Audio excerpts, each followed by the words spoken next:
Hello viewers, welcome to social post. బేసిక్గా ప్రతి ఒక్క స్టూడెంట్ ఎయిమ్ ఎలా ఉంటుందంటే ఎండ్ ఆఫ్ ది డే నేను ఒక జాబ్ సాధించాలి. స్కూల్లో జాయిన్ అయినప్పటి నుంచి కాలేజు తర్వాత హైయర్ స్టడీస్ అయినా end of the day job. బేసిక్గా ఇప్పుడున్నటువంటి యూత్కి కానీ మెయిన్గా సాఫ్ట్వేర్ సైడ్ వెళ్ళాలి, సాఫ్ట్వేర్ జాబ్ చేయాలి అని ఒక మెయిన్ ఎయిమ్తో కాలేజ్లో జాయిన్ అవుతుంటారు, బీటెక్ చేస్తుంటారు. డిగ్రీ సైడ్లో డిగ్రీ చదివిన వాళ్ళు కూడా సాఫ్ట్వేర్ సైడ్ వస్తూ ఉంటారు. కానీ ఇవన్నీ ఒక ఎత్తు అయితే ప్లేస్మెంట్స్, కోచింగ్ సెంటర్స్లో జాయిన్ అయ్యి జాబులు తెచ్చుకోవడాలు, ఇంకొంతమంది ఏం చేస్తుంటారంటే బ్యాక్ డోర్ జాబ్స్ కోసం ట్రై చేస్తూ ఉంటారు, డబ్బులు కట్టి జాబ్స్లో జాయిన్ అవ్వడం. బ్యాక్ డోర్ జాబ్స్ అనడం కంటే బ్యాక్ డోర్ స్కామ్స్ అనడం బెస్ట్ ఏమో. ఎందుకంటే అన్ని రకాల స్కామ్స్ జరుగుతున్నాయి. లిటరల్గా హైదరాబాద్లో ఒక 1 ఇయర్లో 1000 కోట్లు, లిటరల్గా 1000 కోట్లు అంటే మీరు నమ్ముతారో నమ్మరు. సో అంత స్కామ్ జరుగుతుంది ఈ జాబ్స్కి సంబంధించి. ప్రతి ఒక్క స్టూడెంట్ ఈ వీడియో చూడాలి, అవేర్నెస్ పెంచుకోవాలి. దయచేసి ఎవరు మోసపోకండి. సో మనతో పాటు సూర్య బ్రో ఉన్నాడు. ఇలాంటి అంటే బ్యాక్ డోర్లో సంబంధించినటువంటి స్కామ్స్ని ప్రొజెక్ట్ చేస్తూ స్టూడెంట్స్ని ప్రొటెక్ట్ చేస్తూ వాళ్ళకు ఉన్నటువంటి బాధల్ని, ఇబ్బందుల్ని ఫేస్ చేసి వాళ్ళకి డబ్బులు రికవరీ చేయడం కానీ లేకపోతే బ్యాక్ సపోర్ట్ ఇవ్వడం కానీ చేస్తున్నాడు. అసలు ఎందుకు చేయాల్సి వచ్చింది, ఈ ఫీల్డ్లోకి ఆయన ఎందుకు వచ్చాడు, అసలు స్టూడెంట్స్కి ఇలా ఒకటి జరుగుతుంది స్కామ్, దాన్ని ఎందుకు ఎక్స్ట్రాబ్లిష్గా చూపించాలి అని అనుకున్నాడో ఆయన మాటల్లోనే అడిగి తెలుసుకుందాం. మనతో పాటు ఉన్నారు. Hello bro. నమస్తే. బేసిక్గా ఇప్పుడు స్టూడెంట్స్ స్కామ్ అనేది చాలామందికి తెలియదు. ఎలా ఉంటుంది బ్రో ఈ స్కామ్ అనేది, ఎలా జరుగుతుంది?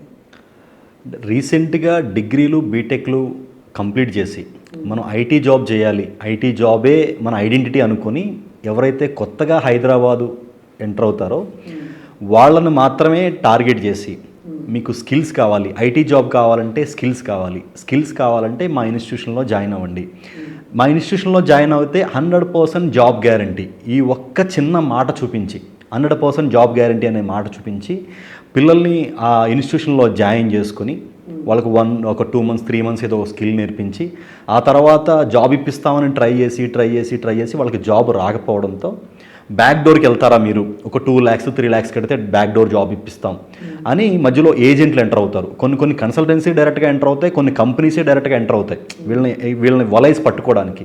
సో ఈ అమాయకమైన స్టూడెంట్స్, కొత్తగా హైదరాబాద్ వచ్చిన స్టూడెంట్స్ వీళ్ళకి ఏం చేయాలో తెలియక 2 lakhs 3 lakhs వాళ్ళ పేరెంట్స్ని రిక్వెస్ట్ చేసి నాకు జాబ్ వస్తుంది, 10 lakhs 5 lakhs జాబ్ వస్తుందని చెప్పేసి ఇంటి దగ్గర నుంచి మన పల్లెటూర్లు, టౌన్స్, చిన్న ఊర్ల నుంచి వాళ్ళ పేరెంట్స్ సంపాదించిన కష్టాన్ని తీసుకొచ్చి వీళ్ళ బ్యాక్ డోర్ రూపంలో వీళ్ళకి హైదరాబాద్లో కడుతుంటారు.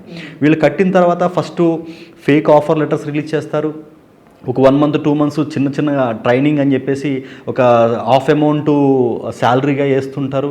ఒక 3 months తర్వాత మీకు స్కిల్స్ లేవు, మీకు ట్రైనింగ్ అవ్వలేదు, మీ ఇంటర్వ్యూ క్రాక్ చేయలేకపోయారు, లేకపోతే మీరు టెస్ట్ ఫెయిల్ అయిపోయారు, ఈ రీజన్ చెప్పి వాళ్ళని జాబ్లోంచి తీసే ప్రయత్నం చేస్తారు. ఇలాగా దగ్గరగా ఒక కొన్ని కోట్ల రూపాయలు హైదరాబాద్లో స్కామ్ జరుగుతుంది. హైదరాబాదు అంటేనే మనకి ఐటెక్ కంపెనీసు, ఐటెక్ జాబ్స్, మన ఐటీ జాబ్స్. సో ఆ ఐటెక్ జాబ్స్ వెనకమాల ఎంత స్కామ్ జరుగుతుంది అంటే మనం ఫేక్ కన్సల్టెన్సీస్ దీంట్లో భాగం, ఫేక్ ఏజెంట్లు దీంట్లో భాగం, ఫేక్ ఇన్స్టిట్యూషన్స్ దీంట్లో భాగం, ఫేక్ కంపెనీస్ దీంట్లో భాగం. వీళ్ళందరూ కలిపి అమాయకంగా ఉన్న కొత్తగా వచ్చిన హైదరాబాద్కి కొత్తగా వచ్చిన స్టూడెంట్స్ని మాత్రమే టార్గెట్ చేసి వాళ్ళని వలేసి పట్టుకుని వాళ్ళ దగ్గర నుంచి డబ్బులు దండుకొని వాళ్ళని చీట్ చేసే ప్రయత్నం చేస్తున్నారు. సో దాన్ని మనం అరికట్టే ప్రయత్నం చేస్తాం. మోసపోయిన వాళ్ళు ఎవరైనా వస్తే డెఫినెట్గా వాళ్ళని మళ్ళీ స్టాండ్ తీసుకుని కేసు మొత్తం అర్థం చేసుకుని వాళ్ళకి ఫోన్లు చేసి కొంచెం వార్నింగ్ ఇవ్వడమా, లేకపోతే కంప్లైంట్ పెట్టడమా, లేకపోతే మీడియాకి వెళ్ళడమా, లేకపోతే ఇంకే వేరే విధంగా చేయాలా అని చెప్పేసి మనం వాళ్ళని సపోర్ట్ చేసే ప్రయత్నం చేస్తాం. అంటే స్టూడెంట్స్ని మీరు అప్రోచ్ ఎలా అవుతారు, లేకపోతే స్టూడెంట్స్ వచ్చి మిమ్మల్ని ఎలా అప్రోచ్ అవుతారు, అప్రోచ్ అయిన తర్వాత మీ ప్రాసెస్ ఎలా స్టార్ట్ చేస్తారండి? యాక్చువల్గా నేను ఉండేది కేపీహెచ్బి ఏరియా, అక్కడ ఇన్స్టిట్యూషన్స్ ఎక్కువ ఉన్నాయి. అండ్ అలాగే అక్కడ ఉన్న లోకల్ ఉన్న మా సర్కిల్లో ఉన్న వాళ్ళు మాత్రమే సూర్య బ్రో ఇలా చేస్తాడు, ఏమైనా మనీ కావాలితే ఇప్పిస్తాడు, లేకపోతే స్టేషన్లో తెలిసిన వాళ్ళు ఉన్నారు, లేకపోతే లాయర్ త్రూ మాట్లాడిస్తాడు, లేకపోతే అని చెప్పేసి పిల్లలు మన దగ్గరకు వస్తారు. లోకల్ నా సర్కిల్లో ఉన్న వాళ్ళు కేపీహెచ్బి ఏరియా, లేకపోతే వాళ్ళ ఫ్రెండ్స్, వాళ్ళ మ్యూచువల్ ఫ్రెండ్స్ మాత్రమే నా దగ్గరికి వస్తారు. సో వాళ్ళు వచ్చినప్పుడు కేసు నేను ప్రాపర్గా స్టడీ చేస్తాను అనమాట. వాళ్ళు ఎలా తీసుకున్నారు, ఏ పర్పస్ మీద తీసుకున్నారు, ఏ కమిట్మెంట్స్ ఇచ్చారు, ఆఫర్ లెటర్ ఏంటి, కంపెనీ ఏంటి అని చెప్పేసి నేను అబ్జర్వ్ చేస్తాను.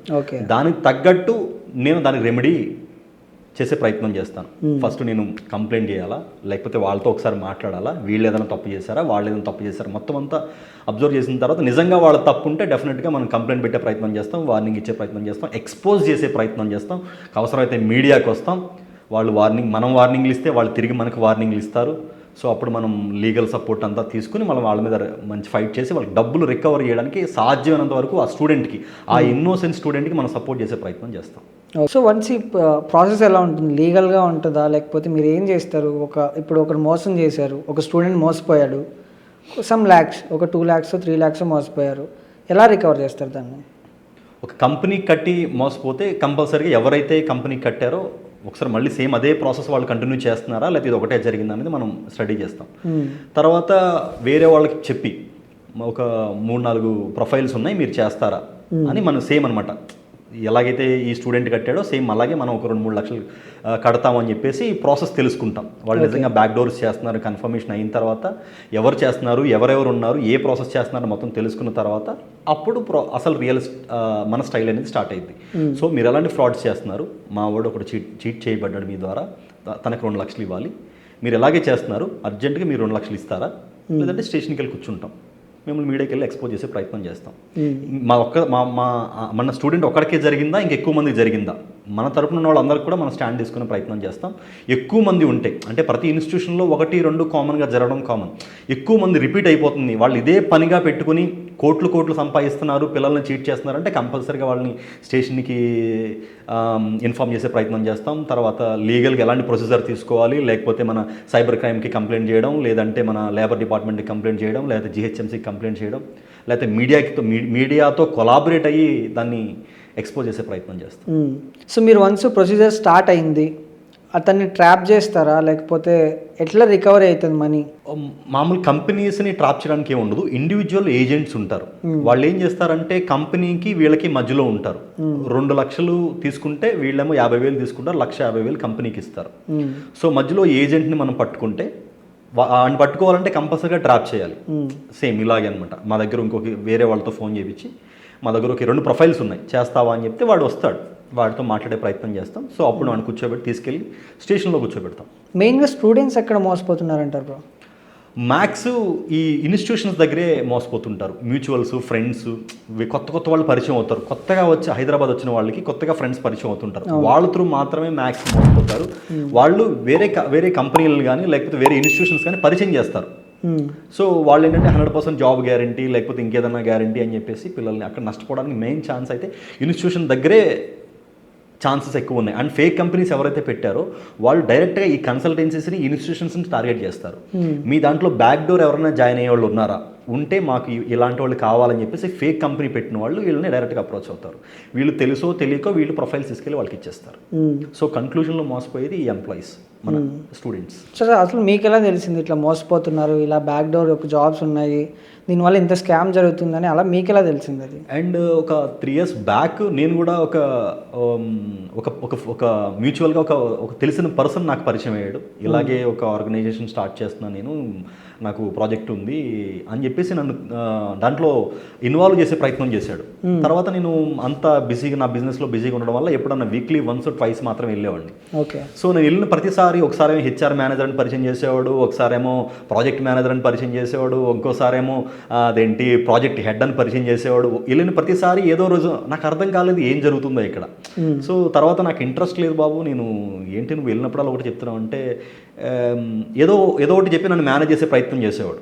కానీ ఒకరోజు అర్థమైంది ఏంటంటే, ఒకరోజు సడన్గా అసలు ఏం జరుగుతుందో చూద్దామని నేను ఆఫీస్కి వెళ్ళినప్పుడు అక్కడ స్టూడెంట్స్ బ్యాక్ డోర్లో డబ్బులు కట్టి మోసపోయిన స్టూడెంట్స్ ఉన్నారు. సో నాకు అప్పుడు అర్థమైంది, సో ఇన్నోసెంట్స్ వాళ్ళందరినీ టార్గెట్ చేసి వాళ్ళని ముందు పెట్టి వీళ్ళు డబ్బులు స్కామ్ చేస్తున్నారు. సో వీళ్ళందరూ కూడా ఇదే కాన్సెప్ట్లో చేస్తున్నారని అప్పటి నుంచి నేను మ్యాథ్స్ స్టూడెంట్స్ ఎవరైతే ఉన్నారో మనకు తెలిసిన వాళ్ళు కంపల్సరీగా వాళ్ళ కోసం స్టాండ్ చేసుకుని వాళ్ళ కోసం ఫైట్ చేసి అవసరమైతే స్టేషన్కి వెళ్ళడానికి, స్టేషన్లో మాట్లాడడానికి, లేకపోతే ఇంక వేరే వాళ్ళతో ఎవరితో మాట్లాడానికైనా, లేకపోతే వాళ్ళ మేనేజ్మెంట్తో మాట్లాడడానికైనా వాళ్ళు ఎలా అంటే అలాగ మనం మాట్లాడి రఫ్ అండ్ టఫ్గా మాట్లాడి సెట్ చేస్తాం వాళ్ళకి. ఓకే. ఇప్పుడు బేసిక్గా మీరు ఏమైనా రికవర్ చేశారు ఇట్లాంటి స్టూడెంట్స్ ఎవరైనా ఉన్నారా? లాస్ట్ 6 months నుంచి కొంచెం ఎక్కువైనాయి, అంటే నా దగ్గరకు వచ్చే కేసులు కొంచెం ఎక్కువయ్యాయి. అండ్ నియర్లీ 40 to 50 members వరకు నన్ను అప్రోచ్ అయ్యారు. దాంట్లో నేను ఒక 30 to ఒక 10 మెంబర్స్ తప్ప మీకు 30 మెంబర్స్కి నేను సాల్వ్ చేయగలిగాను. అండ్ రెగ్యులర్గా ఇంకా రెగ్యులర్గా వస్తుంటాయి. ఓన్లీ జాబ్స్ గురించి మాత్రం నేను చెప్పేది. వీసాస్ గురించి వస్తాయి. అండ్ వన్ మోర్ రీసెంట్గా ఒక కంపెనీ వచ్చింది, ఒక కేసు వచ్చింది. అది ఎలా అంటే ఈ స్టూడెంట్స్ దగ్గర కంపెనీస్ డబ్బులు తీసుకుంటే ఆ కంపెనీస్ దగ్గర మీకు ప్రాజెక్టులు ఇస్తానని ఇంకో వేరే కంపెనీ వాడు దగ్గర 40 నుంచి 50 మంది దగ్గర ప్రాజెక్టులు ఇప్పిస్తాను మీకు అని చెప్పేసి మనిషి దగ్గర ఒక కంపెనీ దగ్గర 10 లక్షలు 15 ఏంటి లక్షలు ఇక్కడ కంపెనీస్ కూడా మోసపోయాయి. అంటే స్టార్ట్అప్ కంపెనీస్ ఓకే మీకు ప్రాజెక్ట్ ఇప్పిస్తాను అని చెప్పేసి కంపెనీస్ కూడా మోసపోతున్నారు. ఇక ఫ్రాడ్ రెగ్యులర్గా జరుగుతుంది. వీళ్ళ జరుగుతుంది, వాళ్ళ దగ్గర జరుగుతుంది, వాళ్ళ దగ్గర జరుగుతుంది, అంతా జరుగుతుంది. సో ఇలాంటి కేసులు కూడా మన దగ్గరకు వస్తుంది. దాన్ని ఎలా హ్యాండిల్ చేయాలి, ఎవరితో హ్యాండిల్ చేస్తే బాగుంటుంది అని చెప్పి ప్రయత్నం చేస్తున్నాం. కంపల్సరీగా ఒక హైయర్ అథారిటీస్కి ఈ విషయం హైయర్ అథారిటీస్ దగ్గరికి తీసుకెళ్ళి కంపల్సరీగా 40 to 50 మెంబర్స్ హైర్ చేసుకోవాలంటే, మన ఎంప్లాయీస్గా 40 నుంచి 50 మెంబర్స్ హైర్ చేసుకోవాలంటే ఒక స్పెషల్ పర్మిషన్ లాంటిది ఏదన్నా ఒక లేబర్ డిపార్ట్మెంట్ నుంచి తీసుకుంటే అట్లీస్ట్ వాళ్ళ మీద మనకు ఫోకస్ ఉంటుంది. 50 మెంబర్స్ని హైర్ చేసుకుంటున్నారు, వీళ్ళకి ప్రాజెక్ట్ ఉందా లేదా అని ప్రాజెక్ట్ని సబ్మిట్ చేసి వాళ్ళు పర్మిషన్ తీసుకుంటే జెన్యూన్గా ఉంటుంది, మన రికార్డెడ్గా ఉంటుంది. అండ్ అలాగే పోలీస్ డిపార్ట్మెంట్ కూడా మన రిక్వెస్ట్ ఏంటంటే కంపల్సరీ వీక్లీ వన్స్ ట్వైస్ ఒక రైడ్ ఏదైనా మీరు కండక్ట్ చేయగలిగి అట్లీస్ట్ డ్రైవ్ లాంటి ఏదైనా కండక్ట్ చేసి ఈ కన్సల్టెన్సీస్ కానీ లేకపోతే ఈ కంపెనీస్ కానీ లేకపోతే ఇన్స్టిట్యూషన్స్ దగ్గర కానీ రెగ్యులర్గా డ్రైవ్స్ అయినా కండక్ట్ చేయగలిగితే ఫ్రాడ్ ఏదైనా జరుగుతుందా లేదా అనే విషయం కంపల్సరీగా తెలుస్తుంది. నిజంగా ఇలా ఫ్రాడ్ చేసేవాళ్ళు ఎవరైనా ఉంటే కొంచెం భయపడతారు అనేది మా రిక్వెస్ట్. దీనికి రిప్రజెంటేషన్ ఇవ్వడానికి కూడా మేము నెక్స్ట్ వీక్ ప్లాన్ చేసుకున్నాం. సో ఓకే, అంటే సజ్జనార్ని గారిని కలవబోతున్నారు అని విన్నాను. అంటే అవును అనుకున్నాం, కానీ రిప్రజెంటేషన్ ఒకసారి ఇస్తే బాగుంటుంది. ఒకసారి స్పెషల్ డ్రైవ్స్ దీని మీద స్టూడెంట్స్ మోసపోతున్నారు. కన్క్లూజన్లో మోసపోయేది స్టూడెంట్స్. వాళ్ళు చాలా హోప్స్తో హైదరాబాద్కి వస్తారు. నేను ఏదో సాధించాలి, నేను నా తల్లిదండ్రులు నేను చక్కగా చూసుకోవాలి, నన్ను చదివించారు, వాళ్ళని బాగుండాలి, నా భవిష్యత్తు బాగుండాలని చాలా హోప్స్తో హైదరాబాద్ వచ్చిన స్టూడెంట్స్ని ఎంప్లాయీస్ని వీళ్ళు ఇలా మోసం చేయడం అనేది చాలా బాధ అనిపిస్తుంటుంది. వీళ్ళందరూ కూడా పల్లెటూరుల నుంచి చిన్న చిన్న సిటీస్ నుంచి వాళ్ళ తల్లిదండ్రులు సంపాదించిన కష్టాజితం డబ్బులు తీసుకొచ్చి వీళ్ళకి కట్టడం, ఇక్కడ మోసపోవడం, వీళ్ళు ఎవరికి చెప్పుకోవాలో తెలియదు, ఏం చేయాలో తెలియదు. స్టేషన్కి వెళ్తే కొన్నిసార్లు సివిల్ కేసు అని చెప్తారు, ఒక ఎఫ్ఐఆర్ ఫైల్ చేసి వదిలేస్తారు, మీరు కోర్టులో చూసుకోమంటారు. ఈ స్టూడెంట్స్కి స్టేషన్కి వెళ్ళాలంటే భయం, మీడియాకి వెళ్ళాలంటే భయం, కోర్టులు లాయర్లు అంటే ఎంత ఎక్స్పెన్సెస్ అని భయం. ఇవన్నీ చేస్తున్నాను ఇంటి దగ్గర తెలిస్తే ఇంటికి వచ్చేయమంటారేమో అని భయం.